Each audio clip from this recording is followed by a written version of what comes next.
예, 앞에서 이제 싱글 뎁스에 대해서 학습을 수행을 했습니다. 이 싱글 뎁스를 우리가 익스펜션에서 투 티어드 두 번째 뎁스에 대해서 하고 그것이 몇 개의 n개의 뎁스까지도 이제 뭐 리커시브하게 적용될 수 있는지 그거를 좀 보도록 하겠습니다.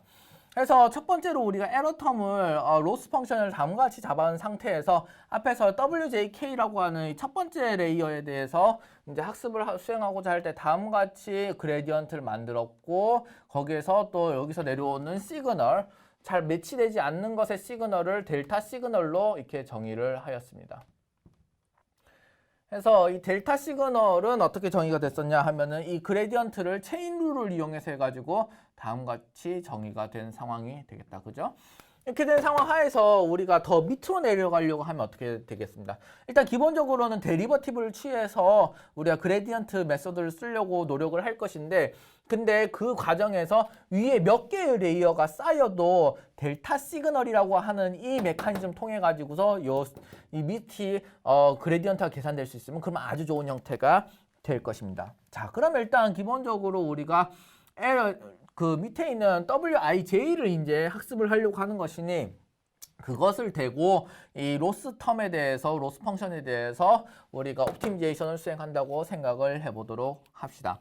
그러면 에러 텀에 대해서 여기 있는 두 파트는 동일할 것입니다. 동일한데 우리가 생각지도 않은 무엇이 있느냐 하면은 이 시그마 K라고 하는 것이 존재하게 돼요. 왜 시그마 K가 들어오게 됩니까? 앞에서는 시그마 K가 없었습니다. 왜 그런가요? 예, 우리가 요 WJK를 학습한다고 했을 경우에선 요걸 모여서 이게 하나가 돼서 이 아웃풋 하나로 나오는 이 제2번째 레이어가 쭉 있고 여기에 하나의 이제 뉴런에 대해서 로스 펑션을 따지는 것이 되겠습니다. 그렇다고 했을 경우에서는 요것을 모아서 한 뉴런을 거쳐서 이쪽으로 가는 데서는 다른 아웃풋에 대해서는 하등 로스 펑션이랑 러닝이 상관이 없게 되게 되겠습니다.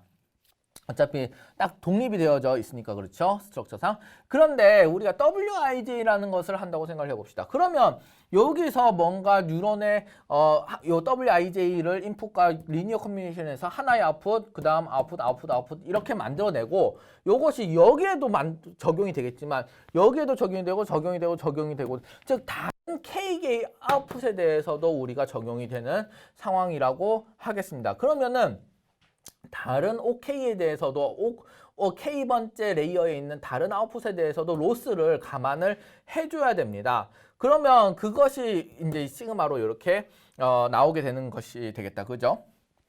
자, 수식적으로도 생각을 해봅시다. 수식적으로도 생각을 해보면 현재 우리가 OK라고 하는 것으로 미분을 해야 되는 상황이 되겠습니다. 근데 모든 K번째 K 레이어의 아웃풋들에 대해서 다 속에 WIJ 펑션이 들어가 있습니다.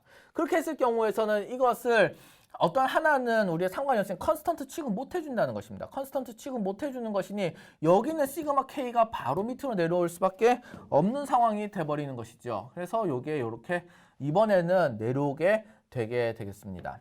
그래서 이렇게 시그마가 추가가 된 상황이 되겠고 그 다음에 또 하나 변형된 것은 이쪽에 있는 중간에 있는 데리버티브 요 파트가 되겠습니다. 여기 있는 파트가 되겠는데 요 파트는 예전에는 WJK에 대해서 우리가 학습을 하려고 했기 때문에 밑에 있는 데리버티브가 WJK였습니다. 그래서 OJ가 바로 T 나오게 개수로서 T 나오게 됐었는데 근데 이거 현재는 이것을 타겟팅하려고 하는 것이죠. 그러면은 어떻게 되냐면 요 OJ로 미분을 해줘서 그 밑에 있는 것을 우리가 더 미분해서 요 밑에 있는 WIJ를 파악하려고 하는 과정이 될 것입니다. 자, 그렇게 했을 경우에서는 현재 언제는 어떻게 할 거냐? WJK라고 하는 것을 우리가 하나의 상수로 보고 이 상수가 튀어나오도록 이제 데리버티브가 되는 대상을 변수를 바꿔보는 것이 되겠습니다. 바꿔서 이렇게 되겠고 그 다음에 이제 뒤에 있는 액티베이션 펑션 1번 액티베이션 펑션 이렇게 적용이 되겠고요. 이것은 아까와 동일하게 되겠습니다. 그다음 리니어 컨비네이션 파트도 여기 리니어 컨비네이션 파트의 데리버티브로 이렇게 해서 WIJ를 찾아내게 되겠습니다. 해서 예전 생각했던 요 에러 텀과 그 다음에 액티베이션 펑션에 대한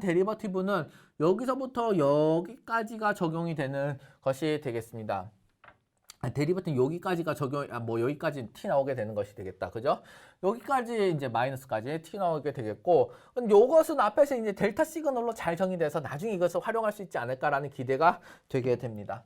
자, 그 다음, 넷에 대해서 예전에는 WJK로 했는데 이제 OJ에 대해서 했으니 WJK가 t 나오게 되겠습니다. 그래서 t 나오게 되니까 요런 식으로 만들어지게 되겠다. 그래서 요 파란색 같은 경우에서는 마이너스 포함 안 하는 것이니까 마이너스대로 그대로 내려오고 또 델타 시그널로 여기는 것이 델타 시그널과 동일하게 되겠다. 그죠? 여기는 델타 시그널 동일하게 돼서 내려오게 되겠고, 그 다음에 요 뒤에 있는 넷K를 OJ로 이 관점에서 미분한 것은 해서 WJK가 앞에 있는 개수로서 T 나오게 되겠고, 그 다음에 여기 있는 넷J라고 하는 요 파트는 어떻게 되겠습니까? 요것은 로지스틱 펑션으로 이렇게 되는 형태가 되겠고요. 그 다음에 여기서는 또 다시 리니어 컨비네이션으로 이렇게 되게 되겠습니다. 요 두 번째 두 개의 파트는 앞에 있는 내용이랑 앞에 있는 데리버티브 만든 것이랑 동일한 형태가 되겠습니다.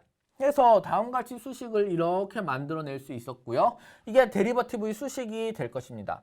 이것을 조금만 이제 워커라운드 하면은 좀 다시 재배치를 하게 되면은 현재 데이터 파트는 요 앞에 있는 요 파트가 되겠다. 그죠? 마이너스까지 포함해서 요 앞에 있는 데이터 요 파트가 되겠고, 요 뒤에 있는 것은 어떻게 되겠습니까? 뒤에 있는 것은 델타 시그널에 WJK가 좀 조합된 요런 형태가 되고, 어떻게든 델타 시그널과 바로 윗 레이어에서의 웨이트를 활용하는 것이 되겠다. 그죠? 그 다음 현재에서의 액티베이션 펑션이라고 하는 것을 또 조합을 해서 만들어낼 수 있게 되겠습니다. 그 말인즉슨 뭐냐? 사실은 델타 시그널이 위에서 계속 제기적으로 내려왔다고 하면 델타 시그널 그렇게 제기적으로 내려오는 델타 시그널과 바로 윗 레이어에서의 WJK만 알고 있으면은 현재에서의 WIJ의 데리버티브를 구할 수 있겠다라는 그런 내용이 되겠습니다. 그래서 이것은 어떻게 보면은 리컬시브하게 제기적으로 우리가 데리버티브를 구할 수 있는 형태를 보여준다. 계산이 가능하다라고 하는 부분이 되겠습니다. 자, 여기서 그러면 요 뒤에 있는 파트를 이제 다음번에는 어떻게 되겠습니까? 예, 맞습니다. 여기서는 또 밑에 있는 것은 이렇게 해가지고 또 다른 델타 시그널이 된다는 것이죠. 요 델타 시그널은 바로 다음과 같이 정의가 될 것입니다.